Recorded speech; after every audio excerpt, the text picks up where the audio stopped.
Hey, ¿qué onda? Mi nombre es Jonathan Domingo y estás escuchando mi podcast. Hey, ¿qué onda? Hablemos acerca de los libros poéticos del Antiguo Testamento. Estamos hablando de Job, Salmos, Proverbios, Eclesiastés y Cantar de Cantares. Como ya hemos hablado, la Biblia es un compendio de 66 libros totalmente diferentes, con géneros literarios diferentes. Esto cae dentro de lo que se conoce como la literatura de sabiduría hebrea o de poesía hebrea. Y tengo 5 puntos para entender esos libros. Son los menos autoritativos en cuanto a doctrina, especialmente Job y Eclesiastés. Eso es muy interesante porque muchos cristianos y más cristianos conservadores que su enfoque es defender lo que llaman la inherencia de la Biblia, y ellos dicen que toda la Biblia es inspirada por Dios de principio a fin, y lo es. Sin embargo, en su afán de defender esa postura, prácticamente dicen que cada palabra de la Biblia se debe de tomar como si fuera la voz misma de Dios. Sin embargo, así no se lee la Biblia. Y uno de los mejores ejemplos de eso es Job y Eclesiastés. Job, después de la primera interacción entre Dios y Satanás, del capítulo 3 al capítulo 38, es un diálogo entre Job y 4 amigos, y se están peleando acerca del carácter y la naturaleza de Dios. Y hay muchas declaraciones acerca de cómo es Dios. Y muchas personas ven una calcomanía que dice Job 17 lo que sea, y porque lo dice Job 17 lo que sea, no significa que es preciso, no significa que es cierto. Y tú dices, ¿pero cómo? Dios mismo desciende con Job y le dice prácticamente todo lo que tú dijiste y todo lo que tus amigos dijeron estuvo mal. No tenían ni la más remota idea de lo que estaban hablando. ¿Qué significa eso? Que la forma que interpretamos Job no es así dice el Señor. La forma que interpretamos Job es una persona que está sufriendo, que su dolor le ha cegado la realidad de quién es Dios. Y 3, y luego un último amigo, amigos que están intentando darle una razón, pero equivocadamente, al sufrimiento de Job. Entonces vemos ahí cómo ser amigos, o en este caso, como fueron ellos malos amigos. Y sí tiene autoridad, es la Biblia, es la palabra de Dios. Sin embargo, con un asterisco, entendiendo el género literario donde pertenece. Eclesiastés es igual, es Salomón frustrado al final de la vida diciendo todo es vanidad. Realmente toda la vida es vanidad, no, eso va en contra de todo lo que enseña la Biblia, pero es la perspectiva frustrada de una persona que lo ha echado a perder. Y sí hay partes ahí que tienen sentido y lógica, que dicen disfruta tu juventud y teme a Dios. Ok, eso parece tener lógica, pero está dentro de un género literario que es poético, que es subliminal, que es frustrado, que está diciendo todo lo que está mal en el mundo, pero no necesariamente refleja la cosmovisión del resto de la Biblia. 2. Job es el libro más antiguo de la Biblia.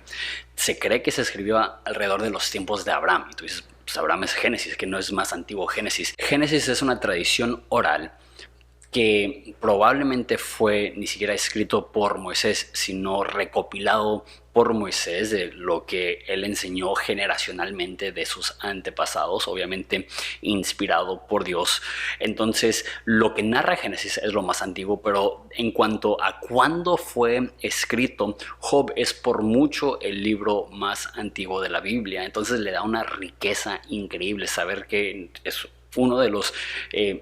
uno de los documentos más antiguos que existe en la historia de la humanidad, y ver la tensión entre el sufrimiento y el hombre y Dios y el enemigo, simplemente es entender eso le da un toque muy especial al libro de Job. 3. Salmos y Proverbios no están en orden cronológico y tienen varios autores. Ves Salmos y asumes que David es el autor. David es el autor de la mayoría de salmos, por ahí inclusive salmos de Moisés, hay salmos de su director musical, y también se le atribuye proverbios a Salomón, pero mínimo hay un proverbio del 30 que es definitivamente no escrito por él, y es posible que haya otras personas que contribuyeron también a los proverbios.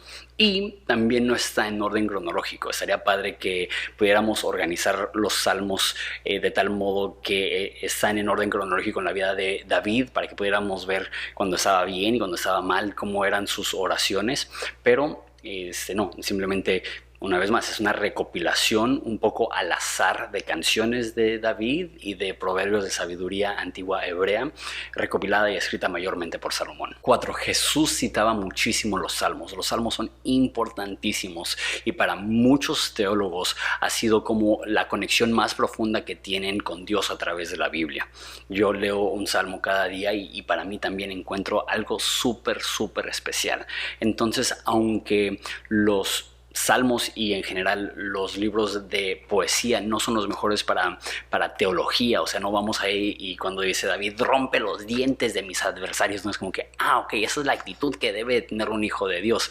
No, pero nos ayuda a ver el corazón de David en ese momento de desesperación, de frustración. Es como un diario de oración entre un hombre entregado a Dios, con luchas, con fallas, con altibajos. Hay demasiado que podemos aprender y Jesús amaba los salmos. Jesús citaba los salmos, Jesús cumplía profecías de los salmos y es muy padre ver, por ejemplo, lo que Jesús dice, que los mansos heredarán la tierra. Eso es una cita de Salmos. Entonces hay muchísimo en la enseñanza de Jesús que tiene sus raíces en los Salmos. Entonces es una de las partes más ricas y enriquecedoras para nuestra relación con Dios y nuestra devoción personal. Y 5. Hay muchos salmos de lamento. Muchísimos, casi la mitad de los salmos no son celebraciones, son una oración de desesperación. ¿Qué nos demuestra eso? Está bien tener esas luchas internas, está bien tener esas frustraciones, está bien abrirte con Dios y decir, Dios, ¿por qué está pasando esto? David era tan explícito que decía, Dios mío, ¿por qué me has abandonado? ¿Dónde estás? A veces esas son las mejores oraciones, que no son las oraciones doctrinales de Dios, trino creador del universo, soberano sobre todo, que es Dios, no te siento, Dios, no te veo, Dios, ¿dónde estás? Dios, te necesito. Y los salmos, muchos de ellos son salmos de lamento, porque en la vida cristiana va a haber muchísimas luchas. Es chistoso porque a veces le dices a alguien que está pasando un mal momento, está deprimido, sabes que deberías de leer los salmos, y de repente leen los salmos y dicen, no manches, este vato está más deprimido que yo. Pero ¿sabes qué? Hay un poco de solidaridad ahí donde puedes ver a un hombre de Dios sufrir, pero confiando que su Padre está ahí, que Jehová es su pastor, que Él es escudo alrededor de él, que Él es quien levanta su cabeza. De la misma forma, tú y yo podemos leer los salmos y ser recordados de que Dios es nuestro protector y aún en momentos de dificultad, Dios está ahí.